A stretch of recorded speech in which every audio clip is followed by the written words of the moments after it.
ಹಾಗಾಗಿ ಈ ಡಯೋಡ್ ಎಂಬುದು ಒಂದು ಪ್ರಾಥಮಿಕವಾದ ಫಂಡಮೆಂಟಲ್ ಸೆಮಿಕಂಡಕ್ಟರ್.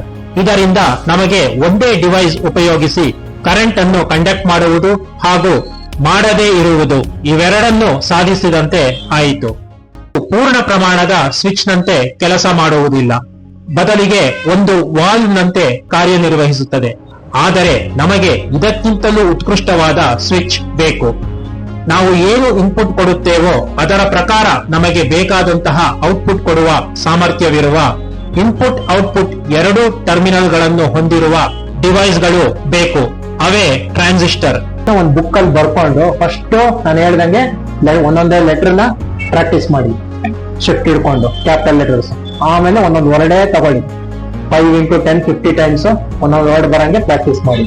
ಆಮೇಲೆ ಬೇಕಾದ್ರೆ ಸೆಂಟೆನ್ಸ್ ತರ ತಗೊಳ್ಳಿ, ಆಯ್ತಾ? ಒಂದೇ ಸಲ ಏರಿಯಾ, ಬಿಸಿ, ಕಾರ್ಟ್, ಡಕ್, ಈವೆಂಟ್ ಈ ತರ ಮಾಡ್ಬಿಟ್ಟು ಟೈಪ್ ಮಾಡ್ಬಿಟ್ಟು ಅದನ್ನ 10 ಸಲ ಮಾಡೋದು. ಬೇಕಾದ್ರೆ ಒಂದ್ಸಲ ತೋರಿಸ್ತೀನಿ.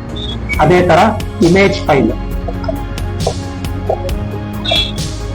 ನಾನು input device output device computer basic explain ಮಾಡಿದಾಗ ನಾನು ಹೇಳಿದ್ದೆ, ಅವ್ನ ಕಂಪ್ಯೂಟರ್ ಅಲ್ಲಿ ಏನೇನ್ ನಾವು ಇನ್ಪುಟ್ ಕೊಡ್ಬೋದು, ಏನೇನ್ ಔಟ್ಪುಟ್ ಕೊಡ್ಬೋದು. ಆ ಎಪಿಸೋಡ್ ನ ನೀವು ನೋಡಿದ್ರೆ ಅದು ಗೊತ್ತಾಗತ್ತೆ ನಿಮ್ಗೆ, ಅಥವಾ ನಿಮ್ಗೆ ಗೊತ್ತಿರುತ್ತೆ ಇನ್ಪುಟ್ ಅಂದ್ರೆ ಏನು, ಔಟ್ಪುಟ್ ಏನು ಅಂದ್ರೆ ಏನು ಅಂತ.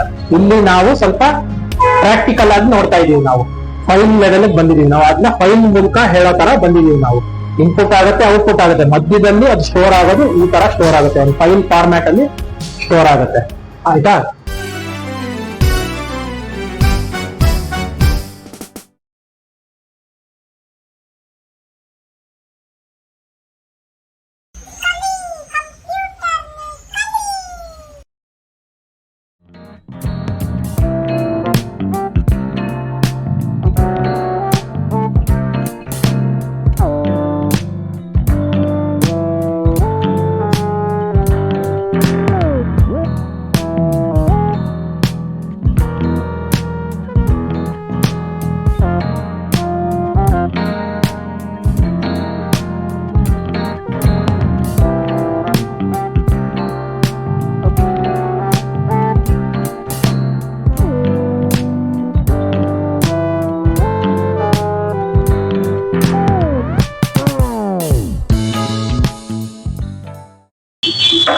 ನಾನು ಏನ್ ಹೇಳಿದೆ, ಫೋಲ್ಡರ್ ಅಂದ್ರೆ ಅದರಲ್ಲಿ ಸಬ್ ಫೋಲ್ಡರ್ಸ್ ಇರ್ಬೋದು ಮತ್ತೆ ಫೈಲ್ಗಳು ಇರ್ಬೋದು. ಫೋಲ್ಡರ್ ಅಂದ್ರೆ it is a group of subfolders or files or both.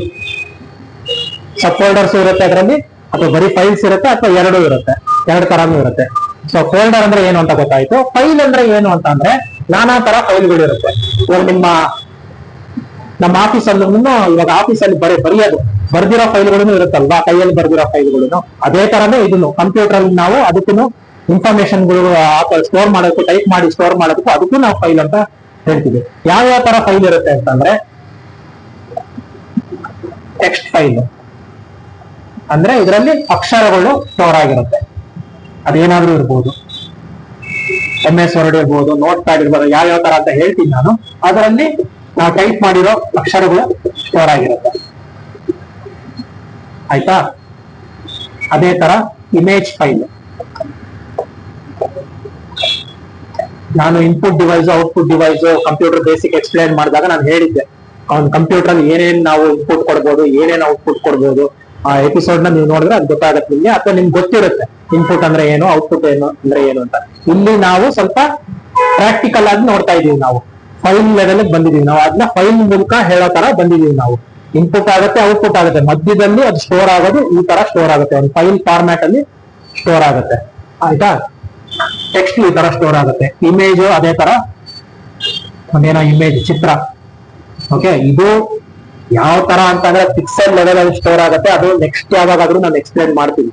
Next advanced computer theory ಎಲ್ಲ ಹೇಳಿದಾಗ ನಾನು ಅದು ಇಮೇಜ್ ಯಾವ ತರ ಸ್ಟೋರ್ ಆಗುತ್ತೆ ಅನ್ನೋದನ್ನ ಮುಂದೆ ಹೇಳ್ತೀವಿ. ಅದು ಆಗ್ಬೇಕು ಅಂತಂದ್ರೆ ನಿಮ್ಗೆ ಅಷ್ಟು ಇಂಟ್ರೆಸ್ಟ್ ಬಂದಾಗ, ನಿಮ್ಗೆ ಇಂಟ್ರೆಸ್ಟ್ ಲೆವೆಲ್ ಇಂಪ್ರೂವ್ ಆದಾಗ ನಾನು ಅದನ್ನ ಹೇಳ್ತೀನಿ, ಅದನ್ನ ಇಮೇಜಸ್ ಯಾವ ತರ ಸ್ಟೋರ್ ಆಗಿರುತ್ತೆ ಅಂತ. ಈಗ ಜಸ್ಟ್ ಒಂದು ಫೈಲ್ ಅಲ್ಲಿ ಯಾವ ತರ ಸ್ಟೋರ್ ಆಗಿರುತ್ತೆ ಅಂದ್ರೆ ಇಮೇಜ್ ಈ ತರ ಒಂದು ಇಮೇಜ್ ಸ್ಟೋರ್ ಆಗಿದೆ, ಅದನ್ನ ಇಮೇಜ್ ಫೈಲ್ ಅಂತ ಹೇಳ್ತೀವಿ. ಅದೇ ತರ ಆಡಿಯೋ ಫೈಲು ಇರುತ್ತೆ.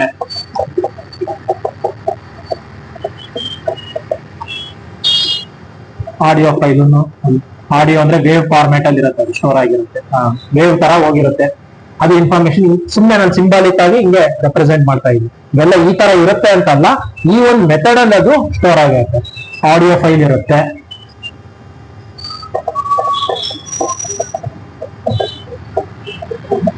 ವಿಡಿಯೋ ಫೈಲ್ ಇರುತ್ತೆ, ಮೂವಿಗಳು ಆ ತರದೆಲ್ಲ ವಿಡಿಯೋ ಫೈಲ್ ಇರುತ್ತೆ. ಓಕೆ, ಅಪ್ಲಿಕೇಶನ್ ಅಥವಾ ಅದನ್ನ EXE ಫೈಲ್, ಎಕ್ಸಿಕ್ಯೂಟಬಲ್ ಫೈಲ್ ಅಂದ್ರೆ ಒಂದು ಸಾಫ್ಟ್ವೇರ್ ಲೋಡ್ ಆಗ್ಬೇಕು ಅಂತಂದ್ರೆ, ರನ್ ಆಗ್ಬೇಕು ಅಂತಂದ್ರೆ ಅವು ಒಂದು ಫೈಲ್ ತರ ಸ್ಟೋರ್ ಆಗಿರುತ್ತೆ.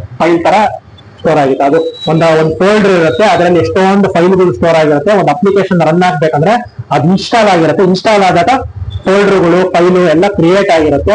ಯಾವ್ದೋ ಒಂದು ಎಕ್ಸಿಕ್ಯೂಟಬಲ್ ಫೈಲ್, EXE ಫೈಲ್ ಅಂದ್ರೆ ಎಕ್ಸಿಕ್ಯೂಟಬಲ್ ಫೈಲ್. ಆ ಫೈಲ್ ನ ಅಂದ್ರೆ ನಿಮ್ ಮೊಬೈಲ್ ಅಲ್ಲಿ ಆಪ್ ನ ರನ್ ಮಾಡಿದಾಗ ಒಂದು ಐಕಾನ್ ನ ಕ್ಲಿಕ್ ಮಾಡ್ತೀರಲ್ಲ ನೀವು, ಅವಾಗ ಅದು ಅಪ್ಲಿಕೇಶನ್ ಲೋಡ್ ಆಗುತ್ತೆ. ಸೊ ಅಪ್ಲಿಕೇಶನ್ಗೂ ನಾವು ಫೈಲ್ ಅಂತ ಹೇಳ್ತೀವಿ. ಒಂದು ಸಾಫ್ಟ್ವೇರ್ ರನ್ ಆಗೋದಕ್ಕೂ ನಾವು ಒಂದು ಫೈಲ್ ತರ ಅದನ್ನ ಸ್ಟೋರ್ ಮಾಡಿರ್ತೀವಿ. ಅದನ್ನ ಓಪನ್ ಮಾಡಿದಾಗ ಅದು ಎಕ್ಸಿಕ್ಯೂಟ್ ಆಗುತ್ತೆ, ನಿಮ್ಗೆ ಆ ಸಾಫ್ಟ್ವೇರ್ ರನ್ ಆಗುತ್ತೆ. ಸೊ ಈ ತರ ಎಲ್ಲ ಬೇರೆ ಬೇರೆ ತರ ಇವು ಮೈನ್ ಆಗಿರೋ ಫೈಲ್ಗಳು. ಈ ತರ ಫೈಲ್ಗಳು ಇರುತ್ತೆ, ಇವನ್ನ ಓಪನ್ ಮಾಡಿದಾಗ ಹಿಂಗೆ ಓಪನ್ ಆಗುತ್ತೆ. ಟೆಕ್ಸ್ಟ್ ಫೈಲ್ಗೆ ಉದಾಹರಣೆ ಏನು ಅಂತಂದ್ರೆ, ಟೆಕ್ಸ್ಟ್ ಫೈಲ್ಗಳು ಇವಾಗ ಒಂದು ಫೈಲ್ ಅಂದ್ರೆ ಹೆಸರು ಇಡ್ತೀರಾ ಅಲ್ವಾ ನೀವು, ಏನೋ ಒಂದು ಆಪಲ್ ಅಂತ ಒಂದು ಫೈಲ್ ಇದೆ ಅಂತ ಅನ್ಕೊಳ್ಳಿ, ಟೆಕ್ಸ್ಟ್ ಫೈಲ್. ಅದರಲ್ಲಿ ಆಪಲ್ ಬಗ್ಗೆ ಇನ್ಫಾರ್ಮೇಶನ್ ಎಲ್ಲ ನಾವು ತುಂಬಿಸಿರ್ತೀವಿ. ಅದಕ್ಕೊಂದು ಹೆಸರು ಕೊಟ್ಟಿರ್ತೀವಲ್ವಾ, ಆ ಫೈಲ್ಗೆ ಹೆಸರು ಇದು ಆಪಲ್ ಅಂತ. ಅದು ಟೆಕ್ಸ್ಟ್ ಫೈಲ್ ಆಗಿದ್ರೆ ನಾವು ಅದಕ್ಕೆ .txt ಅಂತ ಅದು ಒಳಗಡೆ ಕಂಪ್ಯೂಟರ್ ಒಳಗೆ ಸ್ಟೋರ್ ಆಗಿರುತ್ತೆ, .txt ಅಂತ. ಅಥವಾ ಅದೇನಾದ್ರು ಡಾಕ್ಯುಮೆಂಟ್ ಫಾರ್ಮ್ಯಾಟ್ ಅಲ್ಲಿ ಸ್ಟೋರ್ ಆಗಿದೆ, .doc ಡಾಕ್ಯುಮೆಂಟ್ ಅಂತ ಸ್ಟೋರ್ ಆಗಿರುತ್ತೆ. ಸೇಮ್ ಆಪಲ್ ಏನೇನೆ .doc ಅಂತ ಸ್ಟೋರ್. ಇದು ಟೆಕ್ಸ್ಟ್ಗೂ ಡಾಕ್ಯುಮೆಂಟ್ಗೂ ಏನು ಡಿಫ್ರೆನ್ಸ್ ಅಂತ ನಾನು ಹೇಳ್ತೀನಿ. ಓಕೆ, ಈ ಎರಡು ಫಾರ್ಮ್ಯಾಟ್ಗೂ ಏನ್ ಡಿಫ್ರೆನ್ಸ್ ಅಂತ ನಾನು ಹೇಳ್ತೀನಿ. ಇಮೇಜ್ ಫೈಲ್ ಏನೋ ಒಂದು ಪಿಕ್ಚರ್ ಅಂತ ಏನೋ ಒಂದು ಹೆಸರು, ಅದ್ರ ಹೆಸರು ಅದು ಯಾವ ತರ ಸ್ಟೋರ್ ಆಗಿರುತ್ತೆ ಅಂದ್ರೆ JPG ಅಥವಾ PNG, BMP ಇವೆಲ್ಲ ಇಮೇಜ್ ಫೈಲ್ಗೆ ಉದಾಹರಣೆಗಳು. ಎಕ್ಸ್ಟೆನ್ಷನ್ಗಳು ಯಾವಾಗಲೂ ಈ ತರ 3 ಲೆಟರ್ ಅಲ್ಲಿ ಇರುತ್ತೆ. JPG, PNG, BMP ಈ ತರ 3 ಲೆಟರ್ ಅಥವಾ 4 ಲೆಟರ್, ಕೆಲವು ಟೈಮಲ್ಲಿ 4 ಲೆಟರ್ ಈ ತರ ಎಲ್ಲ ಇರುತ್ತೆ. ಓಕೆ, ಈ ತರ ಸ್ಟೋರ್ ಆಗಿರುತ್ತೆ. ಇನ್ನು ಆಡಿಯೋ ಫೈಲ್ಗಳು ಏನೋ ಒಂದು ಸಾಂಗ್ .mp3 ಅಥವಾ WAV ಅಥವಾ MP4 ಆಡಿಯೋಗಳು ಕೆಲವು MP4 ಅಲ್ಲೂ ಸ್ಟೋರ್ ಆಗಿರುತ್ತೆ. ಸೊ ಈ ತರ ಸ್ಟೋರ್ ಆಗಿರುತ್ತೆ. ಇನ್ ವಿಡಿಯೋ ಫೈಲ್ ಹೋದ್ರೆ ಉದಾಹರಣೆಗೆ ಮೂವಿ ಅನ್ನೋದು ಹೆಸರು, ಆ ಹೆಸರು ಏನ್ ಬೇಕಾದ್ರೂ ಇರ್ಬೋದು, ಈ ಕಡೆ ಇರೋದು ಏನ್ ಬೇಕಾದ್ರೂ ಹೆಸರು ಇರ್ಬೋದು. ಅವ್ರ ಎಕ್ಸ್ಟೆನ್ಷನ್ ಯಾವಾಗ್ಲೂ ಅದು MP4 ಅಂತ ಇರುತ್ತೆ, AVI ಅಂತ ಇರುತ್ತೆ. ಇವೆಲ್ಲ ಉದಾಹರಣೆ ವಿಡಿಯೋಗಳಿಗೆ. ಇದಕ್ಕೆ ಅಪ್ಲಿಕೇಶನ್ ಅಂದ್ರೆ ಸಾಫ್ಟ್ವೇರ್ ರನ್ ಆಗೋದಕ್ಕೆ ಯಾವುದೋ ಒಂದು run.exe ಇದು ಎಕ್ಸಿಕ್ಯೂಟಬಲ್ ಫೈಲ್. ಇದು ಈ ತರ ಇದ್ರೆ ಎಕ್ಸ್ಟೆನ್ಷನ್, ಈ ತರ ಇದ್ರೆ ಅವೆಲ್ಲ ಅಪ್ಲಿಕೇಶನ್ಸ್ ಅಂತ. ಈ ತರ ಎಕ್ಸ್ಟೆನ್ಷನ್ ಇದ್ರೆ ಅವೆಲ್ಲ ವಿಡಿಯೋ ಅಂತ. ಇದು ಆಡಿಯೋ, ಇದು ಇಮೇಜಸ್, ಇದು ಟೆಕ್ಸ್ಟ್. ಈ ತರ ಎಲ್ಲ ಸ್ಟೋರ್ ಆಗಿರುತ್ತೆ.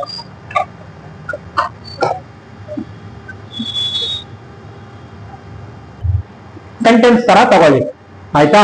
ಒಂದೇ ಸಲ ಏರಿಯಾ, ಬಿಸಿ, ಕಾರ್ಟ್, ಡಕ್, ಈವೆಂಟ್ ಈ ತರ ಮಾಡ್ಬಿಟ್ಟು ಟೈಪ್ ಮಾಡ್ಬಿಟ್ಟು ಅದನ್ನ 10 ಸಲ ಮಾಡೋದು. ಬೇಕಾದ್ರೆ ಒಂದ್ಸಲ ತೋರಿಸ್ತೀನಿ ಅದನ್ನ. ಈ ತರ ಪ್ರಾಕ್ಟೀಸ್ ಮಾಡಕ್ ನೋಡಿ. ಇದೆಲ್ಲ ಮುಗಿದ್ಮೇಲೆ A ಇಂದ Z ವರ್ಗು ವರ್ಡ್ಸೂನು ಮುಗಿದ್ಮೇಲೆ, ಬೇಕು, ನೆಕ್ಸ್ಟ್ ಈ ತರ ಎಲ್ಲ ಮುಗಿದ್ಮೇಲೆ 10 ಟೈಮ್ಸ್ ಮುಗಿದ್ಮೇಲೆ, 50 ಟೈಮ್ಸ್ ಆ ತರ ಮುಗಿದ್ಮೇಲೆ ಆಮೇಲೆ ಬೇಕಾದ್ರೆ ಏರಿಯಾ, ಆಮೇಲೆ ಏನಿದೆ ಬಿಸಿ, ಆಮೇಲೆ ಏನಿದೆ ಕಾರ್ಟ್, ಆಮೇಲೆ ಏನಿದೆ duck, event.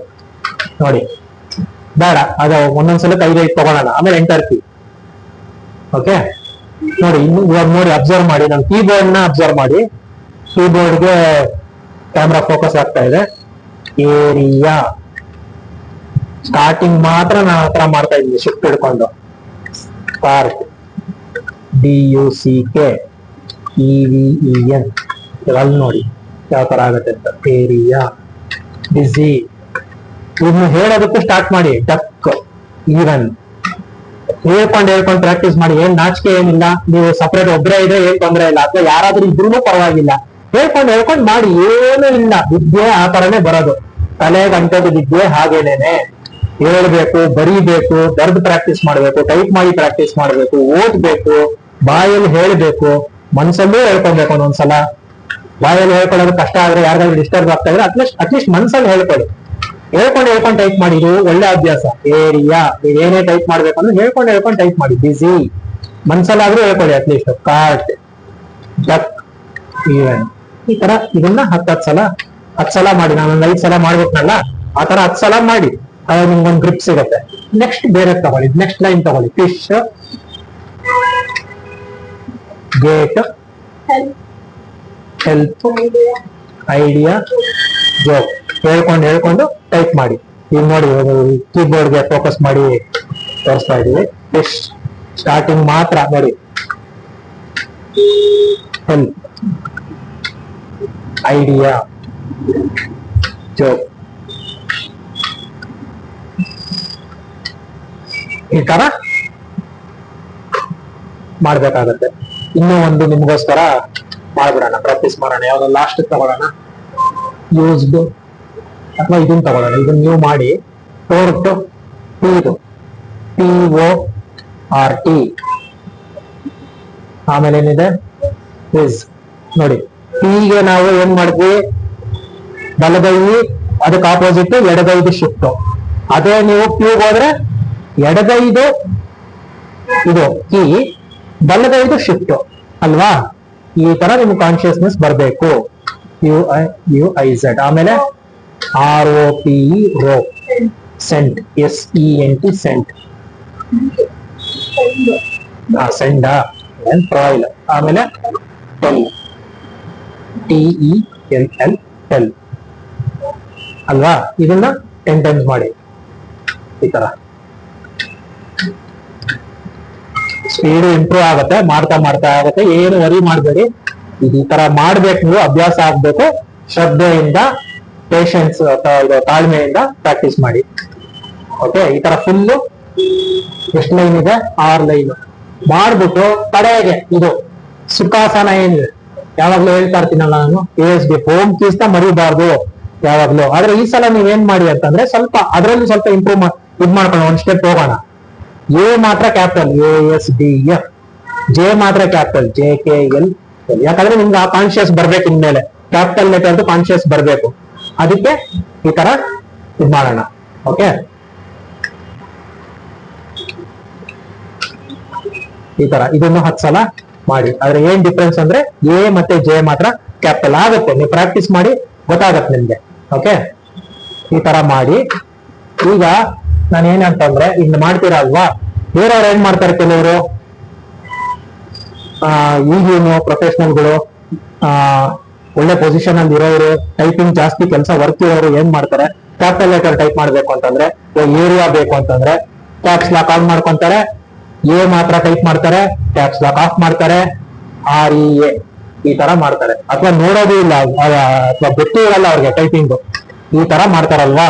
Caps lock on ಮಾಡ್ಕೊಂಡು A, ಕ್ಯಾಪ್ಸ್ ಲಾಕ್ ಆಫ್ ಮಾಡ್ಕೊಂಡು REA ಈ ತರ ಟೈಪ್ ಮಾಡ್ಕೊಂಡು ಹೋಗ್ತಾರೆ. ಎಷ್ಟು ಸ್ಲೋ ಆಗುತ್ತೆ ಇದು, ಮತ್ತೆ ಎಷ್ಟು ಕಷ್ಟ ಆಗುತ್ತೆ.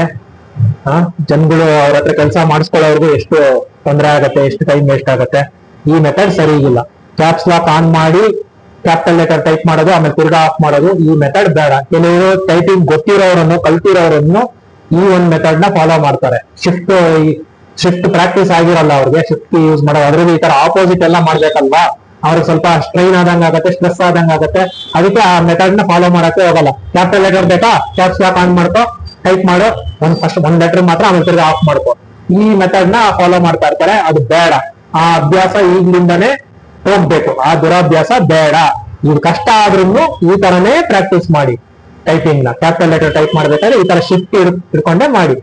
ಒಂದೇ ಸಮ ಇದು ಎಲ್ಲಾನು ಕ್ಯಾಪಿಟಲ್ ಲೆಟರ್ಸ್ ಟೈಪ್ ಮಾಡ್ಬೇಕಾದ್ರೆ, ಅವಾಗ ಬೇಕಾದ್ರೆ ಕ್ಯಾಪ್ಸ್ ಲಾಕ್ ಆನ್ ಮಾಡ್ಕೊಂಡು ಟೈಪ್ ಮಾಡಿ. ಈ ತರ ಏರಿಯಾ, ಈಸ್, ವಾಸ್, ಈ ತರ ಎಲ್ಲಾನು ಕ್ಯಾಪಿಟಲ್ ಬೇಕು ಅಂತಂದ್ರೆ ಒಂದ್ ಪ್ಯಾರಾಗ್ರಾಫ್ ಅಲ್ಲಿ, ಅವಾಗ ಬೇಕಾದ್ರೆ ಕ್ಯಾಪ್ಸ್ ಲಾಕ್. ಅದಕ್ಕೋಸ್ಕರ ಅದಿರೋದು ಅಷ್ಟೇ.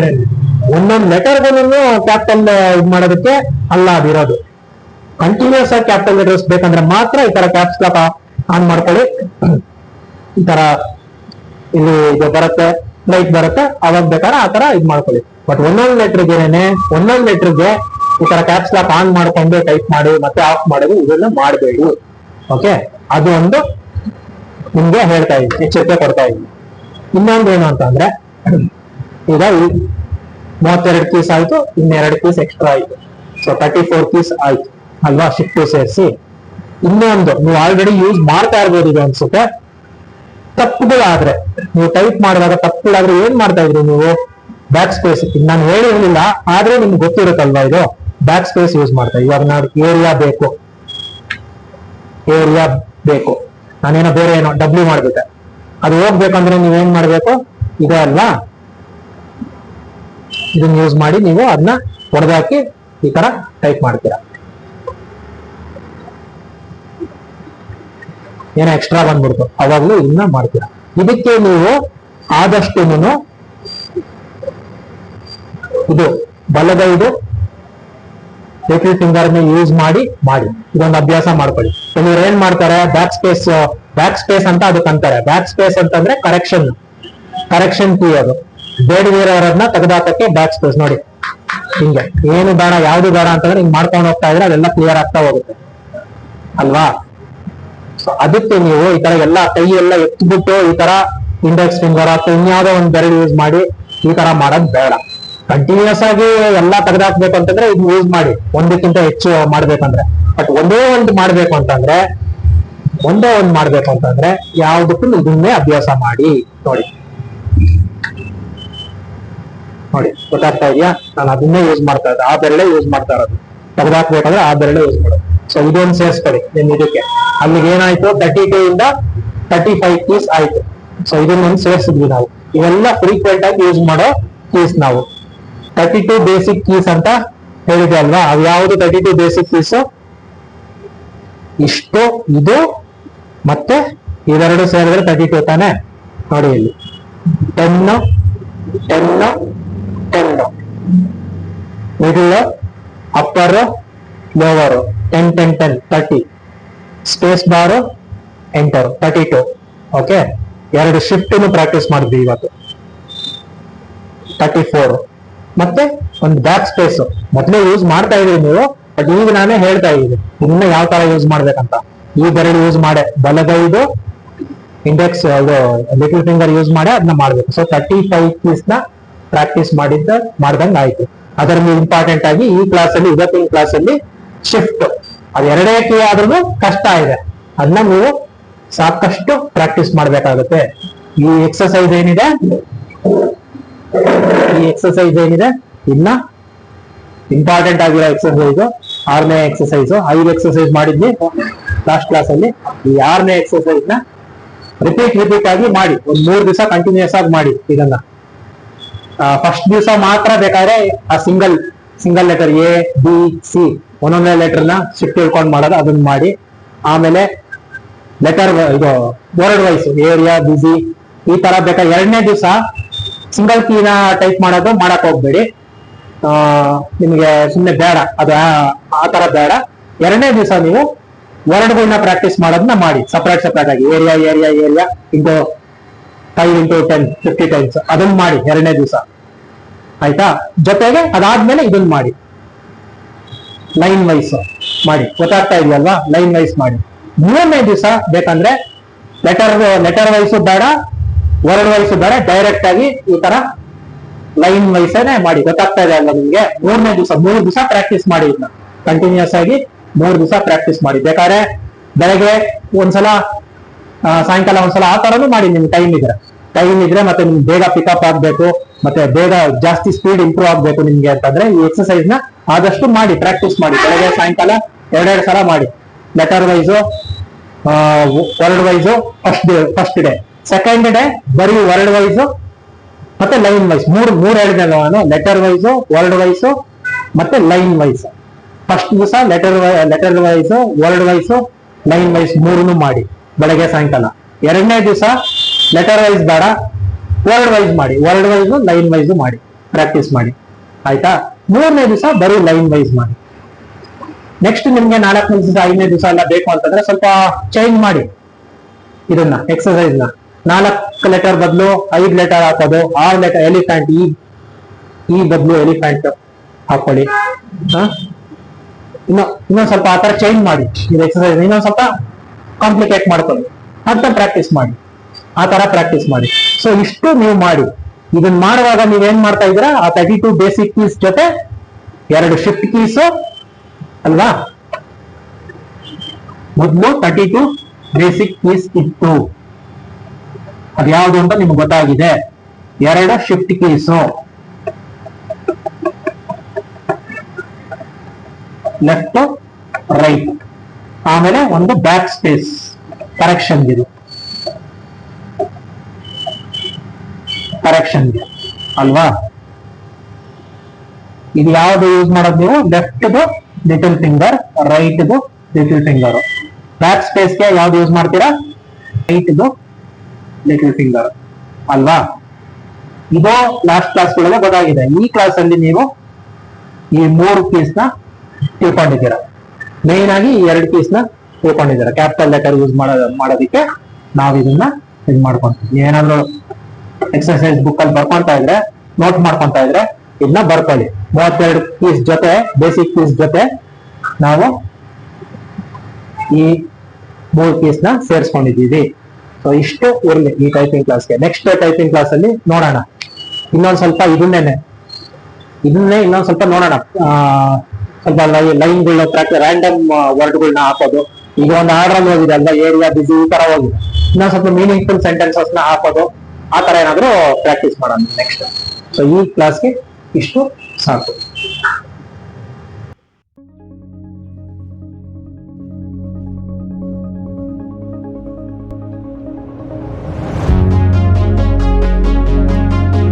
ಪಿ ಟೈಪ್ ಹಾಗೂ ಎನ್ ಟೈಪ್ ಎಕ್ಸ್ಟ್ರಿನ್ಸಿಕ್ ಸೆಮಿಕಂಡಕ್ಟರ್ ಗಳನ್ನು ಒಂದರ ಪಕ್ಕ ಇನ್ನೊಂದಿಟ್ಟರೆ ಏನಾಗುತ್ತದೆ?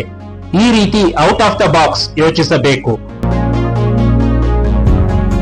ಹೀಗೆ ಮಾಡಿದಾಗ ಈ ಎರಡೂ ರೀತಿಯ ಸೆಮಿಕಂಡಕ್ಟರ್ ಗಳ ನಡುವೆ ಒಂದು ಜಂಕ್ಷನ್ ಫಾರ್ಮ್ ಆಗುತ್ತದೆ. ಇದನ್ನು ಪಿಎನ್ ಜಂಕ್ಷನ್ ಎನ್ನುತ್ತಾರೆ. ಪಿ ಟೈಪ್ ಸೆಮಿಕಂಡಕ್ಟರ್ ನಲ್ಲಿ ಹೋಲ್ಗಳು ಮೆಜಾರಿಟಿ ಚಾರ್ಜ್ ಕ್ಯಾರಿಯರ್ ಹಾಗೂ ಎನ್ ಟೈಪ್ ನಲ್ಲಿ ಎಲೆಕ್ಟ್ರಾನ್ಗಳು ಮೆಜಾರಿಟಿ ಚಾರ್ಜ್ ಕ್ಯಾರಿಯರ್ ಇರುತ್ತವೆ ಎಂಬುದನ್ನು ಹಿಂದಿನ ಸಂಚಿಕೆಯಿಂದ ತಿಳಿದುಕೊಂಡೆವು. ಅದು ಹೇಗೆ ಎಂಬುದನ್ನು ಅರ್ಥ ಮಾಡಿಕೊಂಡಿದ್ದೆವು. ಬೇಸಿಕ್ ವಿಷಯಗಳನ್ನು ಬೇಗನೆ ಸರಿಯಾದ ರೀತಿಯಲ್ಲಿ ಅರ್ಥ ಮಾಡಿಕೊಂಡರೆ ಮುಂದಿನ ಕಾಂಪ್ಲಿಕೇಟೆಡ್ ಕ್ಲಿಷ್ಟಕರ ವಿಷಯಗಳನ್ನು ತಿಳಿದುಕೊಳ್ಳುವುದು ಸುಲಭವಾಗುತ್ತದೆ. ಪಿಎನ್ ಜಂಕ್ಷನ್ ನಲ್ಲಿ ಈ ಮೆಜಾರಿಟಿ ಚಾರ್ಜ್ ಕ್ಯಾರಿಯರ್ಗಳು ಆ ಕಡೆಯಿಂದ ಈ ಕಡೆಗೆ ಹರಿಯಲು ಪ್ರಯತ್ನಿಸುತ್ತವೆ. ಅಂದರೆ ಪಿ ಟೈಪ್ ನಲ್ಲಿರುವ ಹೋಲ್ಗಳು ಎನ್ ಟೈಪ್ ನಲ್ಲಿನ ಎಲೆಕ್ಟ್ರಾನ್ಗಳನ್ನು ಆಕರ್ಷಿಸುತ್ತವೆ ಹಾಗೂ ಎನ್ ಟೈಪ್ ನಲ್ಲಿರುವ ಎಲೆಕ್ಟ್ರಾನ್ಗಳು ಪಿ ಟೈಪ್ ನಲ್ಲಿರುವ ಹೋಲ್ಗಳ ಕಡೆಗೆ ಆಕರ್ಷಿತವಾಗುತ್ತವೆ. ಇದು ಜಂಕ್ಷನ್ ನಲ್ಲಿ ಹೆಚ್ಚಾಗಿ ಗೋಚರಿಸುತ್ತದೆ. ಆಗ ಪಿ ಟೈಪ್ ನ ಕಡೆಯಲ್ಲಿ ಹೋಲ್ಗಳಿಗೆ ಎನ್ ಟೈಪ್ ನ ಎಲೆಕ್ಟ್ರಾನ್ಗಳು ಅಂಟಿಕೊಂಡು ನೆಗೆಟಿವ್ ಅಯಾನ್ಗಳು ಸೃಷ್ಟಿಯಾಗುತ್ತವೆ. ಅದೇ ರೀತಿ ಎನ್ ಟೈಪ್ ನ ಭಾಗದಲ್ಲಿ ಎಲೆಕ್ಟ್ರಾನ್ಗಳಿಗೆ ಹೋಲ್ಗಳು ಅಂಟಿಕೊಂಡು ಪಾಸಿಟಿವ್ ಅಯಾನ್ಗಳು ಉಂಟಾಗುತ್ತವೆ. ಈ ಅಯಾನ್ಗಳು ಇನ್ಯಾವುದೇ ಹೋಲ್ಗಳ ಅಥವಾ ಎಲೆಕ್ಟ್ರಾನ್ಗಳ ಮೂವ್ಮೆಂಟ್ ಸಾಧ್ಯವಾಗದಂತೆ ತಡೆಯುತ್ತವೆ. ಅಯಾನ್ ಅಂದರೆ ಚಲಿಸದೆ ನಿಂತ ಇಮ್ಮೂವಬಲ್ ಚಾರ್ಜ್. ಈ ರೀತಿಯ ಚಲಿಸದ ಚಾರ್ಜ್ಗಳಿಗೆ ಅಯಾನ್ ಅನ್ನುತ್ತಾರೆ.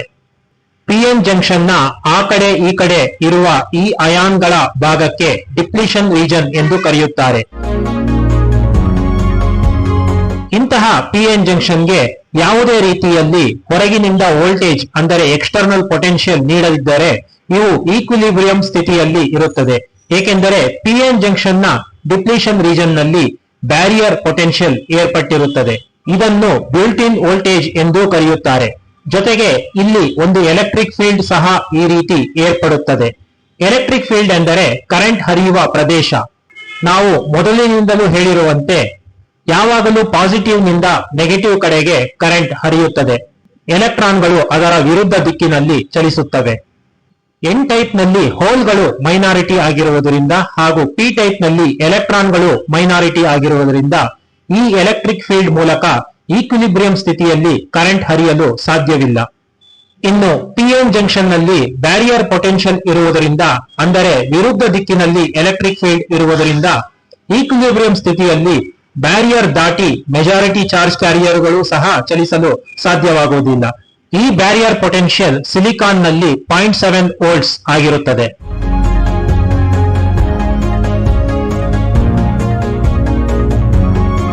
ಸರಿ, ಈಗ ನಾವು ಈ PN ಜಂಕ್ಷನ್ ಇರುವ ಪಿ ಟೈಪ್ ಎನ್ ಟೈಪ್ ಮಿಶ್ರಿತ ಎಕ್ಸ್ಟ್ರಿನ್ಸಿಕ್ ಸೆಮಿಕಂಡಕ್ಟರ್ ಅನ್ನು ಬ್ಯಾಟರಿ ಸೋರ್ಸ್ ಇರುವ ಒಂದು ಸರ್ಕ್ಯೂಟ್ ನಲ್ಲಿ ಕನೆಕ್ಟ್ ಮಾಡಿದರೆ ಒಂದು ಆಶ್ಚರ್ಯ ಸಂಭವಿಸುತ್ತದೆ.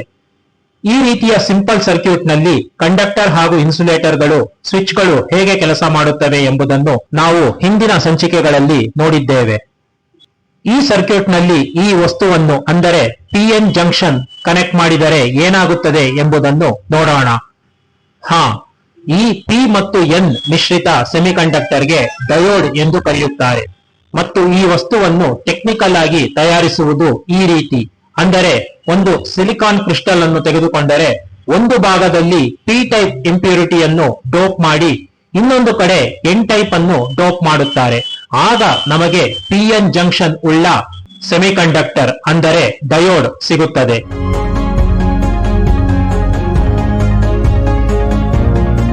ಈ ಡಯೋಡ್ಗೆ ನಾವು ವೋಲ್ಟೇಜ್ ಸಪ್ಲೈ ಮಾಡಿದರೆ PN ಜಂಕ್ಷನ್ ಬಳಿ ಇರುವ ಡಿಪ್ಲಿಷನ್ ರೀಜನ್ ನಲ್ಲಿ ಬ್ಯಾರಿಯರ್ ಪೊಟೆನ್ಷಿಯಲ್ ನ ವ್ಯತ್ಯಾಸವಾಗುತ್ತದೆ. ನಾವು ಡಯೋಡ್ ನ P ಭಾಗಕ್ಕೆ ಬ್ಯಾಟರಿಯ ಪಾಸಿಟಿವ್ ತುದಿಯನ್ನು ಕನೆಕ್ಟ್ ಮಾಡಿ N ಭಾಗಕ್ಕೆ ನೆಗೆಟಿವ್ ತುದಿ ಕನೆಕ್ಟ್ ಮಾಡಿದರೆ ಆಗ ಸರ್ಕ್ಯೂಟ್ ನಲ್ಲಿ ಸಿಗುವ external electric field barrier potential ನ ಎಲೆಕ್ಟ್ರಿಕ್ ಫೀಲ್ಡ್ ಗೆ ವಿರುದ್ಧವಾಗಿರುತ್ತದೆ. ಅದರಲ್ಲೂ ನಾವು 0.7 ವೋಲ್ಟ್ಸ್ ಗಿಂತ ಹೆಚ್ಚಿನ ವೋಲ್ಟೇಜ್ ನೀಡಿದರೆ ಆಗ P ಭಾಗದಲ್ಲಿರುವ ಹೋಲ್ಗಳು N ಭಾಗದಲ್ಲಿರುವ ಎಲೆಕ್ಟ್ರಾನ್ಗಳ ಕಡೆಗೆ ತಳ್ಳಲ್ಪಡುತ್ತವೆ ಹಾಗೂ N ಭಾಗದಲ್ಲಿರುವ ಎಲೆಕ್ಟ್ರಾನ್ಗಳು P ಭಾಗದ ಹೋಲ್ಗಳ ಕಡೆಗೆ ತಳ್ಳಲ್ಪಡುತ್ತವೆ. ಆಗ PN ಜಂಕ್ಷನ್ ಬಳಿ ಇರುವ ಡಿಪ್ಲಿಷನ್ ರೀಜನ್ ಚಿಕ್ಕದಾಗುತ್ತಾ ಹೋಗುತ್ತದೆ. ಆಗ P ಭಾಗದಲ್ಲಿರುವ ಹೋಲ್ಗಳು N ಭಾಗಕ್ಕೆ ಹರಿದು N ಭಾಗದಲ್ಲಿರುವ ಎಲೆಕ್ಟ್ರಾನ್ಗಳು P ಭಾಗಕ್ಕೆ ಹರಿಯುವುದಷ್ಟೇ ಅಲ್ಲದೆ ಈ ಎಲೆಕ್ಟ್ರಾನ್ಗಳು ಬ್ಯಾಟರಿಯ ಪಾಸಿಟಿವ್ ಕಡೆಗೆ ಹರಿದು ಸರ್ಕ್ಯೂಟ್ ನಲ್ಲಿ ಪೂರ್ತಿಯಾಗಿ ಕರೆಂಟ್ ಹರಿದಂತಾಗುತ್ತದೆ. ಈ ರೀತಿ PN ಜಂಕ್ಷನ್ ನ P ಕಡೆಗೆ ಪಾಸಿಟಿವ್ ಹಾಗೂ N ಕಡೆಗೆ ನೆಗೆಟಿವ್ ಕನೆಕ್ಟ್ ಮಾಡುವುದನ್ನು ಫಾರ್ವರ್ಡ್ ಬಯಾಸ್ ಅನ್ನುತ್ತಾರೆ. ಫಾರ್ವರ್ಡ್ ಬಯಾಸ್ ಕಂಡೀಷನ್ ಆದಾಗ ಸರ್ಕ್ಯೂಟ್ ನಲ್ಲಿ ಕರೆಂಟ್ ಹರಿದು ಡಯೋಡ್ ಕಂಡಕ್ಟರ್ ನಂತೆ ಕೆಲಸ ಮಾಡುತ್ತದೆ. ಇನ್ನು ಇದೇ ಸರ್ಕ್ಯೂಟ್ ಅನ್ನು ರಿವರ್ಸ್ ಮಾಡಿದರೆ ಅಂದರೆ P ಗೆ ಬ್ಯಾಟರಿಯ ನೆಗೆಟಿವ್ ಹಾಗೂ N ಗೆ ಪಾಸಿಟಿವ್ ಕನೆಕ್ಟ್ ಮಾಡಿದರೆ ಇದನ್ನು ರಿವರ್ಸ್ ಬಯಾಸ್ ಅನ್ನುತ್ತಾರೆ. ಆಗ P ಸೈಡ್ ನಲ್ಲಿರುವ ಹೋಲ್ಗಳು ಬ್ಯಾಟರಿಯ ನೆಗೆಟಿವ್ ಕಡೆಗೆ ಅಟ್ರಾಕ್ಟ್ ಆಗುತ್ತವೆ. ಅಂತೆಯೇ N ಸೈಡ್ ನಲ್ಲಿರುವ ಎಲೆಕ್ಟ್ರಾನ್ಗಳು ಬ್ಯಾಟರಿಯ ಪಾಸಿಟಿವ್ ಕಡೆಗೆ ಅಟ್ರಾಕ್ಟ್ ಆಗುತ್ತವೆ. ಈ ಸ್ಥಿತಿಯಲ್ಲಿ PN ಜಂಕ್ಷನ್ ನಲ್ಲಿನ ಡಿಪ್ಲಿಷನ್ ರೀಜನ್ ದೊಡ್ಡದಾಗುತ್ತಾ ಹೋಗುತ್ತದೆ. ಅಂದರೆ ಹೆಚ್ಚು ಹೆಚ್ಚು ಪಾಸಿಟಿವ್ ಹಾಗೂ ನೆಗೆಟಿವ್ ಅಯಾನ್ಗಳು ಡಿಪ್ಲಿಷನ್ ರೀಜನ್ ನಲ್ಲಿ ಫಾರ್ಮ್ ಆಗುತ್ತವೆ. ಈ ರಿವರ್ಸ್ ಬಯಾಸ್ ವೋಲ್ಟೇಜ್ ಹೆಚ್ಚಿಸಿದಷ್ಟು ಡಿಪ್ಲಿಷನ್ ರೀಜನ್ ದೊಡ್ಡದಾಗುತ್ತಾ ಹೋಗುತ್ತದೆ. ಆಗ ಈ ಡಯೋಡ್ ಯಾವುದೇ ರೀತಿಯ ಕರೆಂಟ್ ಅನ್ನು ಹರಿಸುವುದಿಲ್ಲ. ಹಾಗಾಗಿ ರಿವರ್ಸ್ ಬಯಾಸ್ ನಲ್ಲಿ ಈ ಡಯೋಡ್ ಇನ್ಸುಲೇಟರ್ ನಂತೆ ಕೆಲಸ ಮಾಡುತ್ತದೆ.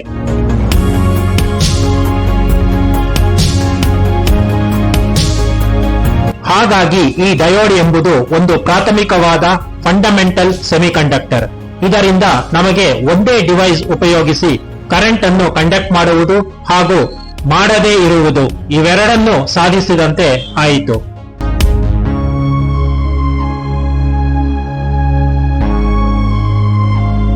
ಅಂದರೆ ನಮಗೆ ಒಂದು ರೀತಿಯ ಸ್ವಿಚ್ ಸಿಕ್ಕಂತಾಯಿತು. ಆದರೆ ಇದು ಪೂರ್ಣ ಪ್ರಮಾಣದ ಸ್ವಿಚ್ ನಂತೆ ಕೆಲಸ ಮಾಡುವುದಿಲ್ಲ. ಬದಲಿಗೆ ಒಂದು ವಾಲ್ವ್ ನಂತೆ ಕಾರ್ಯನಿರ್ವಹಿಸುತ್ತದೆ. ಅಂದರೆ ವಾಲ್ವ್ ಒಂದು ಕಡೆ ನೀರನ್ನು ಹೊರಬಿಡುತ್ತದೆ, ಇನ್ನೊಂದು ಕಡೆ ನೀರನ್ನು ತಡೆಯುತ್ತದೆ. ಅಂದರೆ ಸರ್ಕ್ಯೂಟ್ ನಲ್ಲಿ ಒಂದು ಕಡೆಗೆ ಕರೆಂಟ್ ಹರಿಯುತ್ತದೆ, ಇನ್ನೊಂದು ಕಡೆಗೆ ಬ್ಲಾಕ್ ಆಗುತ್ತದೆ. ಹಾಗಾಗಿ ಡಯೋಡ್ ಅನ್ನು ಮುಖ್ಯವಾಗಿ ಕರೆಂಟ್ ಒಂದೇ ಕಡೆಗೆ ಹರಿಯಲು ಮಾತ್ರ ಉಪಯೋಗಿಸುತ್ತಾರೆ. ಇನ್ನೊಂದು ಕಡೆಗೆ ಕರೆಂಟ್ ಹರಿಯದಂತೆ ಅದು ಪ್ರೊಟೆಕ್ಟ್ ಮಾಡುತ್ತದೆ. ಆದರೆ ನಮಗೆ ಇದಕ್ಕಿಂತಲೂ ಉತ್ಕೃಷ್ಟವಾದ ಸ್ವಿಚ್ ಬೇಕು. ನಾವು ಏನು ಇನ್ಪುಟ್ ಕೊಡುತ್ತೇವೋ ಅದರ ಪ್ರಕಾರ ನಮಗೆ ಬೇಕಾದಂತಹ ಔಟ್ಪುಟ್ ಕೊಡುವ ಸಾಮರ್ಥ್ಯವಿರುವ ಇನ್ಪುಟ್ ಔಟ್ಪುಟ್ ಎರಡು ಟರ್ಮಿನಲ್ಗಳನ್ನು ಹೊಂದಿರುವ ಡಿವೈಸ್ಗಳು ಬೇಕು.